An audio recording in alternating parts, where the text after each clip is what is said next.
සාමාන්‍ය පෙළ විභාගීය වුණ ගමන් දරුවන්ට ඇතිවන ලොකු ගැටලුවක් තමයි උසස් පෙළට කොහොමද විෂයන් තෝරගන්නේ කියන එක.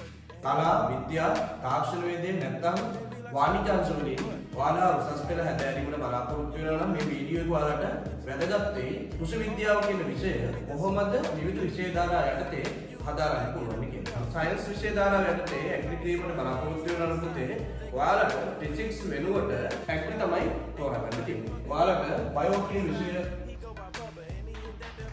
තෝරගන්න පුළුවන්. ඊට පස්සේ කෙමිස්ට්‍රි, ඊට පස්සේ කෙමිස්ට්‍රි වලින් පස්සේ ඔයාලට ඇග්‍රි කියන විෂය කාණ්ඩය තෝරගන්න පුළුවන්.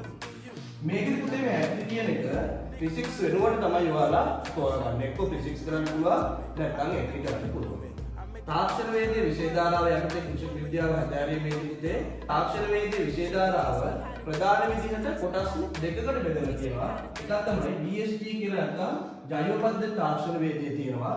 ඊළඟට ඉංජිනේරින් ටෙක්නොලොජි කියලා දෙනවා. මෙන්න මේ විෂය ධාරාව දෙකක් තාක්ෂණ වේදයේ විෂය කියන එකට ඇතුළත් වෙනවා. මේ යටතේ පුතේ ඔයාලට අනිවාර්යෙන් කොමන් සබ්ජෙක්ට් එකක් කරන් තියෙනවා. මේ BSc වගේම ET කරන ළමුන් සියලු දෙනාට කොමන් සබ්ජෙක්ට් එකක් කරන්න තියෙනවා. සයන්ස් ෆොර් ටෙක්නොලොජි SFT කියලා සාමාන්‍යයෙන් කොමන් වලින් හඳුන්වනවා. එතකොට මේ විෂය වලට මේ ළමයි දෙකොල්ලම කරන්න ඕනි. එතකොට මේ පළවෙනි විෂය කාණ්ඩය, දෙවෙනි විෂය කාණ්ඩය, ඊට පස්සේ පුතේ තුන්වෙනි විෂය කාණ්ඩය යටතේ ඔයාලා තෝරාගත්තී ඔයාලට මෙතන විෂයන් 10ක් තියෙනවා. මේ විෂයන් 10න් එකක් විදිහට තමයි ඔයාලට ඇග්‍රි සයන්ස් තෝරගන්න තියෙන්නේ. මේකේ තියෙනවා ජෝග්‍රෆි තියෙනවා, ඊට පස්සේ හෝම් සයන්ස් තියෙනවා. ඔය වගේ විෂය ධාරාවන් 10ක් තියෙනවා. මේ යටතේ ඔයාලට ඇග්‍රි කියන විෂය තෝරගන්න පුළුවන්. මේ ඇග්‍රි කියන විෂය පුතේ එතකොට ඔයාලට BSc කරන දරුවෙක්ට කරන්නත් පුළුවන්, ET කරන දරුවෙක්ට කරන්නත් පුළුවන්. මෙතනදී අනිවාර්ය වශයෙන් විෂයක් තියෙනවා SFT කියලා. ඊට පස්සේ ඇග්‍රි කියන විෂය තෝරා ගන්න පුළුවන්. මේක පුතේ වැඩියම ET කියන විෂයට වඩා BSc කරන ළමයි මේ ඇග්‍රි තෝරා ගන්න සම්භාවිතය ගොඩාක් වැඩි. මොකද හේතුව මේ BSc කියන එකයි ඇග්‍රි කියන එකයි සමානව යන විෂයන් දෙක. මොකද ඇග්‍රි වල තියෙන ගොඩාක් පාඩම් මේ BSc කියන විෂය ධාරාව යටතේ අපිට ඉගෙන ගන්න තියෙනවා.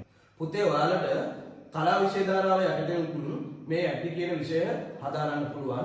මම උදාහරණයක් විදිහට කියන්නම්. ඔයාලා කලාවලට සිංහල විෂය තෝරා ගන්නවා. සිංහල විෂය ධාරාව තෝරා ගන්නවා එක විෂයක් විදිහට. ඊට පස්සේ දෙවෙනියට උදාහරණයක් විදිහට කියමු භූගෝල විෂය කියලා. භූගෝලය තෝරා ගන්නවා. ඊට පස්සේ තුන්වෙනි කාණ්ඩයක අපිට ඕන තව විෂයක් අපි තුනක් කරන්න ඕන නිසා අපිට මේකට කෘෂි විද්‍යාව තෝරා ගන්න පුළුවන්. නැත්නම් ඇග්‍රි සයන්ස් එක තෝරා ගන්න පුළුවන්. මෙන්න මේ විදිහට පුතේ එක විෂයක් විදිහට කෘෂි විද්‍යාව හදාගන්න පුළුවන්.